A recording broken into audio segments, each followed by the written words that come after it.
وی چې د کور نه جومات ته د روانېدو دعا، کور نه جومات ته د روانېدو دعا. او دا خبره یاده کې رسول صلی الله علیه وسلم حدیث کې دا خبره ذکر کړې چې کم سړی کور کې اودس وکړي او په صحیح طریقه وکړي او جومات ته راځي د ده دا قدمونه ټول شمارلی کېږي. داسې کریم او غیرتي باچا دی. دا سوچ مه کوئ چې تا په الله باندې احسان کړی دی، الله په تا احسان کړی دی. چېرته ټک خطا عبادت به دې کړی یا به نه یې کړی، هغه به هم په ته قبول شوی به نه یا هغه به ثباتې. احسان الله په تا کړی دی.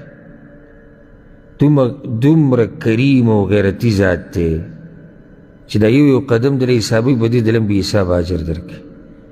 نو یو قدم چې اوچتی حدیث کې راځي یوه نیکي ورسره زیاتېږي، بیا چې ته قدم کېږدي یو ګناه ورسره ریږي. او کله چې بعضو صحابه کرامو دا وغوښتو چې دا خپل کورونه د مسجد نبوي ته نږدې راوړي، هلته یې ځمکه واخیسته وي دلته به راشو موږ نږدې د رسول صلی الله علیه وسلم په خوا کې به ما تاسو ته چې مؤمنانو تعلق هغه د جومات سره وي، نو د هغوی کوشش دا و چې دا کورونه د جومات خواله راوړو. هغې جومات کې به هر وخت یو بل دا چې دلته بیانونه کېږي ملګري، نو به جومات کې به نو رسول صلی الله علیه وسلم ورته ویې نه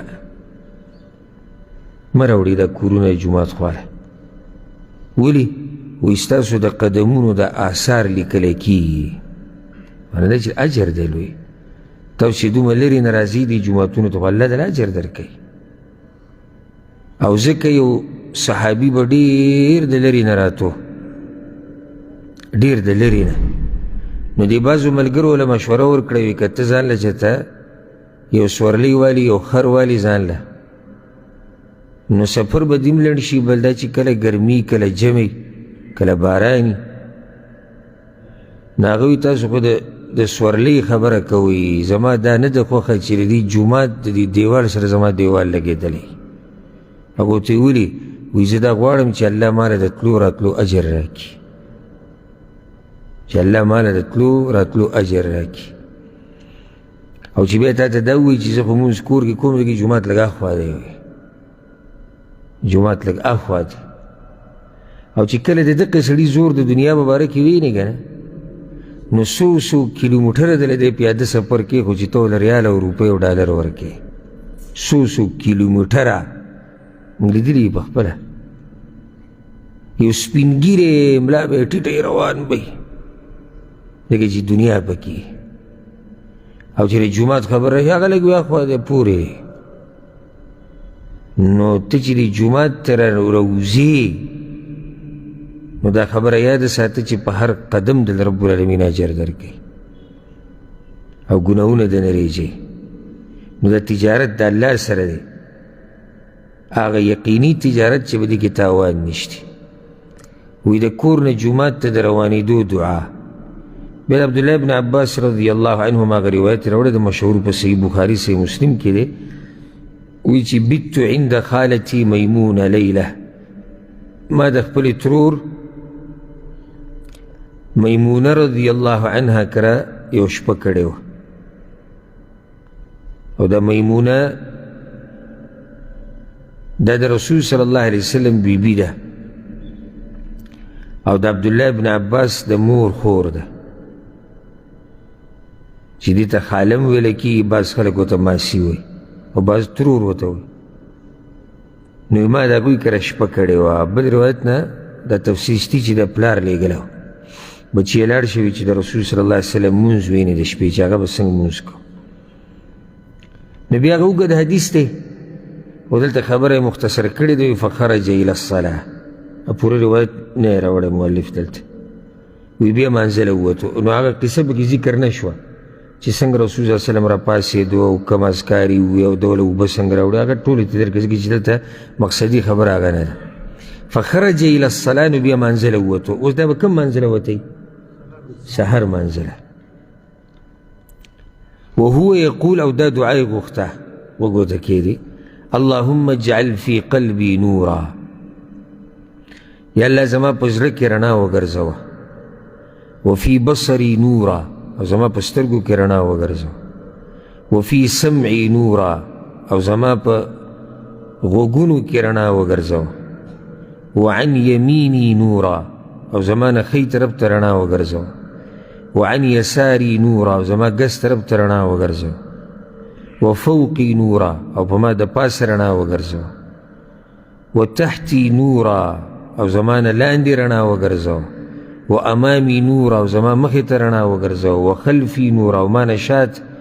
واجعل لي نورا او زما د پاره رڼا وګرځوه. وزاد بعضهم او په بعضو روایتونو کې ورسره دا زیادت راځي وفي لساني نورا یا الله زما په ژبه کې رڼا وګرځوه. او بعضو روایتونو کې راځي وعصبي ولحمي ودمي وشعري وبشري یا الله زما په پلو کې، په غوښه کې، په وینه کې، په ویښتو کې، په سرمن کې رڼا وګرځوه. وفي روایت لهما بل روایت کې راځي د دواړو روایت دی واجعل في نفسي نورا یا الله زما پر نفس کې رڼا وګرځوه. واعظم لي نورا یا الله زما دا رڼا ډېره که زما دپاره. وفي اخرى لمسلم او د امام مسلم په روایت کې ورسره دا زیادت دی اللهم اعطني نورا یا الله ماله رڼا راکړي.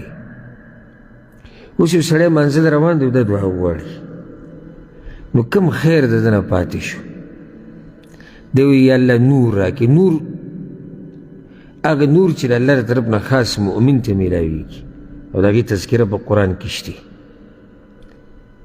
او چې دا رڼا الله چاله ورکړي هغه ته میلاویږي. دا رڼا په دې نه میلاویږي چې یو سړي سره مال دی یا جیداد دی یا ښایست دی یا زور دی دا د الله د طرف نه ورکړه ده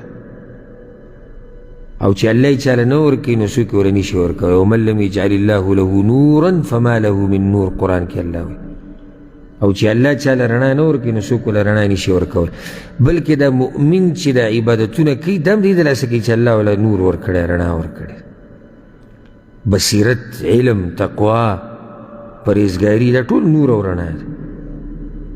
بیا عافیت یعنی الله زما په سترګو کې رڼا یعنی په سترګو راته حق وښیه او دا سترګې راله روغې ساته او دا غوږونه او دا زړه دا غوښه سرمن هډوکي هر څه پکې یاد شو.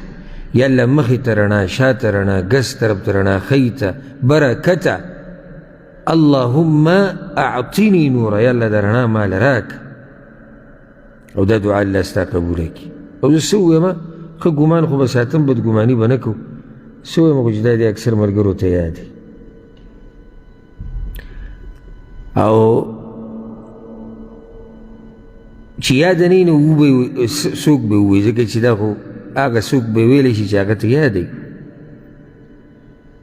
او موږ کوشش یعنی سبحان الله زه کله نه کله سوچ وکړم د ماشوم ته دا ماشوم چې څومره د دې دنیا دپاره کوشش کوي ماشوم چې له عقل یې پوره نه وي سړی په تعجب کې پرېوځي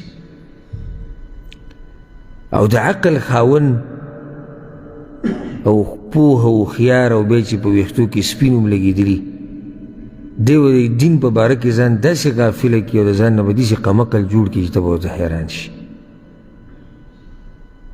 یعنی یو عبادت چې الله پې خیر د دنیا او د آخرت ورکوي دی به ترې ځان غافله کړي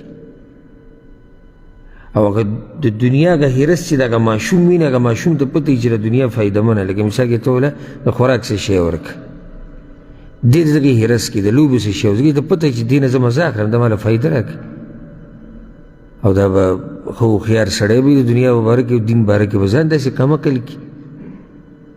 معمولي عبادت لوی اجر دی به د هغې نه ځان غافله ګڼي یا ځان به غافله کړي او بې پروا به کړي او دا راته ووایم چې د الله د دین نه دې ځان بې پروا کړو که نه الله د نه هم ځان بې پروا کړي. الله تا ته ضرورت نه لري ګورې که ستا دا خیال چې الله به زما د عباداتو ته انتظار کوي چې زه به عبادات کو